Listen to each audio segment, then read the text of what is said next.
Victor Halstead slammed his cane against the marble floor. "Stop right there!"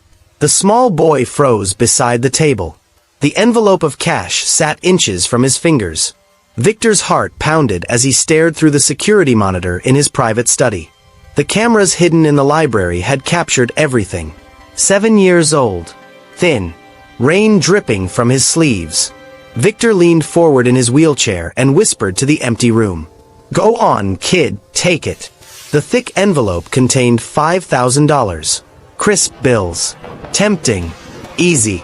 The kind of temptation that revealed what people truly were. Victor had run this test many times. Drivers. Cleaners. Assistants. Accountants. People always failed eventually. Every single one. Because, in Victor Halstead's 76 years on Earth, he had learned one brutal truth. Everyone had a price. The boy's fingers moved toward the envelope. Victor smirked. "There it is," he muttered. "Curiosity." But instead of grabbing the money, the boy slowly pushed the envelope farther onto the table. "Oops," the boy whispered to himself. "It almost fell." Victor blinked. "What?" The boy carefully straightened the envelope. Then he stepped away from the table like it had nothing to do with him. Victor frowned at the screen. "No, no, no, no. That's not how this works." He gripped the arm of his wheelchair and leaned closer to the monitor. The boy's name was Mateo. Victor had overheard the conversation earlier that morning.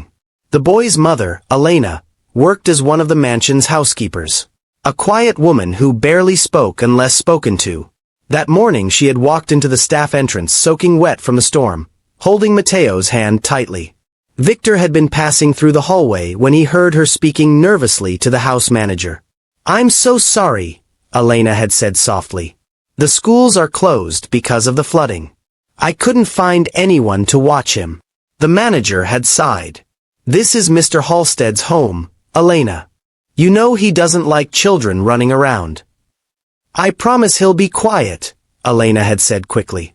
"He can sit in the library. He loves books." Victor had stepped into the room then. Both of them had jumped. Elena looked terrified. "I'm sorry, sir," she whispered. Victor had studied the boy carefully. Small. Skinny. Shoes worn at the edges. The kind of kid who had probably never seen $5,000 in his life. Perfect. "Let him stay," Victor had said calmly. Elena's eyes widened. "Thank you, sir." Victor had nodded toward the library. "And make sure he behaves." But the moment the boy walked in there, Victor had rolled into his study, placed the envelope on the table, and turned on the cameras. Now he watched the boy again. Mateo wandered around the massive library slowly. He looked at the tall shelves of books, the grand piano, the giant fireplace. Victor expected him to return to the money. Kids always did.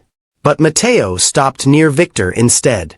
Victor hadn't realized the boy had noticed him sitting near the fireplace earlier. The boy tilted his head. "You look cold, sir." Victor stiffened. "What?" Mateo glanced down at Victor's legs. A thin blanket covered them. But the storm outside had cooled the entire mansion. The boy hesitated. Then he slowly removed his own faded hoodie. The sleeves were damp from the rain. He stepped closer and gently placed it across Victor's legs. "There," Mateo said softly. "Now you're warmer." Victor didn't move.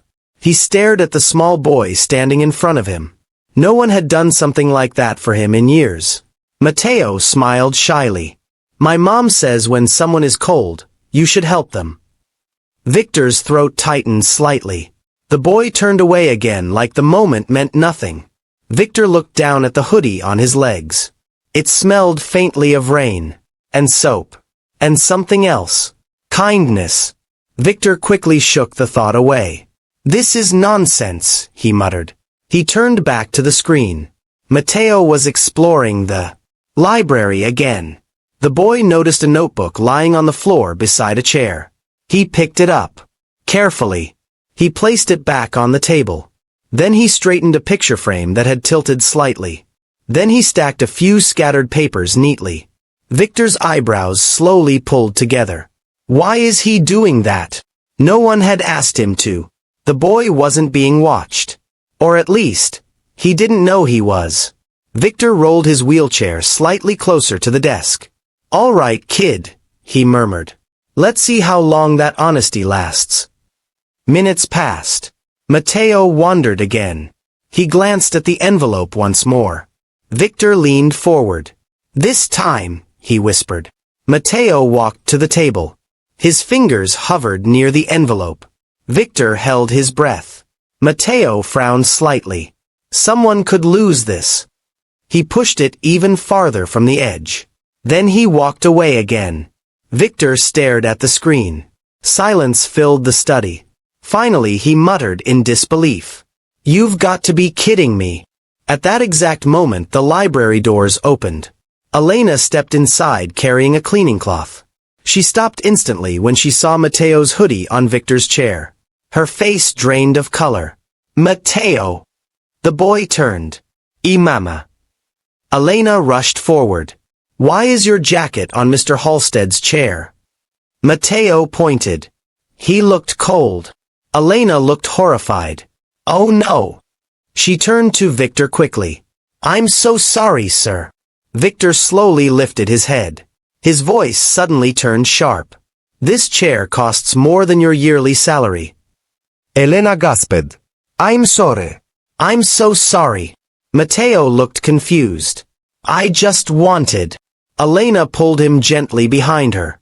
Mateo, hush. She looked back at Victor desperately. I'll clean it immediately. Please, sir. Victor watched carefully. He wanted to see something. Fear. Anger. Blame. Parents often blamed their children when things went wrong. Elena spoke again. It's my fault. I shouldn't have brought him here. Victor raised an eyebrow.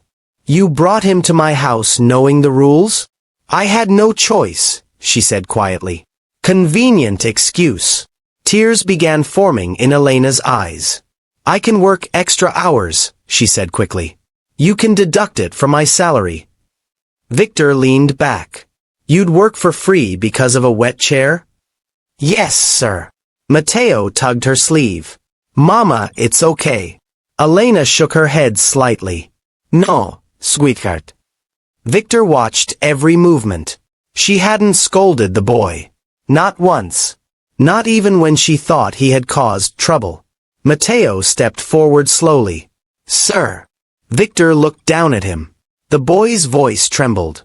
I'm sorry if I made your chair dirty. Victor crossed his arms. Sorry doesn't fix expensive things. Mateo nodded slowly. Then he opened his backpack. He pulled out a tiny toy car. The paint was chipped. One wheel wobbled slightly. He held it carefully in his palm. You can have this. Victor blinked. What? Mateo extended his arm. My dad gave it to me. Elena whispered quickly. Mateo, no. But the boy kept holding the toy out. It's called Lightning Joe, he said softly. Victor stared at the toy. Why would you give that to me? Mateo shrugged. So you won't be mad. Elena knelt beside him. You don't have to do that, sweetheart. But Mateo shook his head. It's okay. He looked back at Victor. You can keep it. Victor's chest tightened. The boy's most valuable possession. And he was offering it freely. Victor slowly looked at the table. The envelope still sat there. $5,000. Untouched. He suddenly felt something strange in his chest. Something he hadn't felt in years. Shame. Victor cleared his throat. Do you know how much money is in that envelope? Mateo shook his head. No, sir. A lot. Mateo looked at it briefly. Oh. Victor narrowed his eyes. You never thought about taking it? Mateo looked shocked. No. Why not? Because it's not mine. Victor felt the words hit him harder than expected. People take things that aren't theirs every day. Mateo shrugged again. My mom says that's wrong. Elena looked embarrassed. Sir, he's just a child. Victor stared at both of them. For decades he had believed something unshakable. People were selfish, greedy, untrustworthy. But this tiny boy had just offered his most precious treasure to protect his mother. Victor slowly rolled his wheelchair closer. "Mateo," he said quietly. "Yes, sir." "Keep your car." Mateo blinked. "Really?" "Yes." Victor paused. Then he spoke again. The envelope was a test. Elena looked confused. "A test?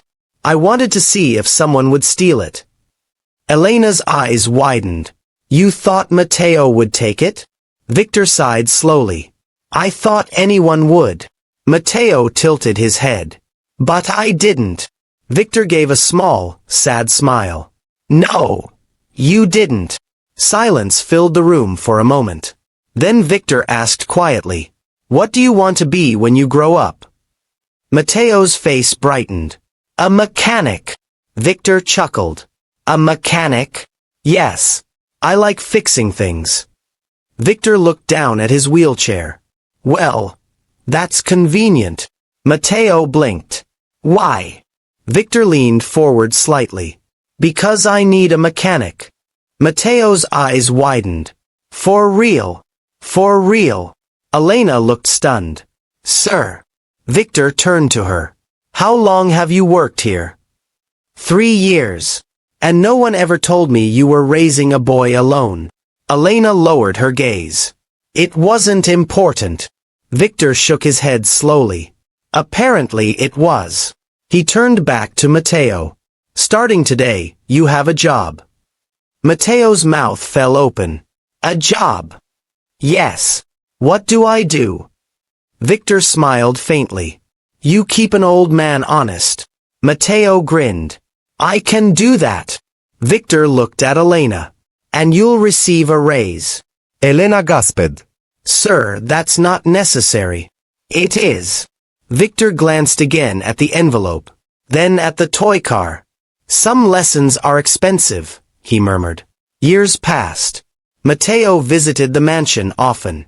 He studied hard. He fixed small things around the house. Victor taught him about business, about mistakes, about life. The mansion slowly changed. Laughter appeared in rooms that had been silent for decades. And Victor Halstead slowly stopped believing the worst about people. 10 years later, Mateo stood in Victor's office holding a university acceptance letter. "I got in." Victor smiled proudly. "I never doubted you." Mateo laughed. "You doubt everybody." Victor chuckled. "Not anymore." Years later, when Victor Halstead finally passed away, his family gathered for the reading of the will. His children sat confidently. They expected everything. The lawyer cleared his throat. "To my children," he read, "I leave the lesson I learned too late." The room grew quiet. Then he continued, "My estate goes to the one person who proved that kindness is the greatest wealth." Everyone leaned forward. The lawyer spoke the name. Mateo Morales. Gasps filled the room. Mateo stood frozen. The lawyer handed him a small box. Inside sat the toy car, Lightning Joe, and a note. Mateo opened it slowly. Victor's handwriting filled the page. "You were the richest person I ever met." If this story touched your heart, take a moment to like the video and share it with someone who believes kindness still matters. And if you enjoy stories like this, don't forget to subscribe to the channel so you never miss the next one. Because sometimes the smallest acts of kindness can change a life forever. And sometimes, they can change a billionaire's heart.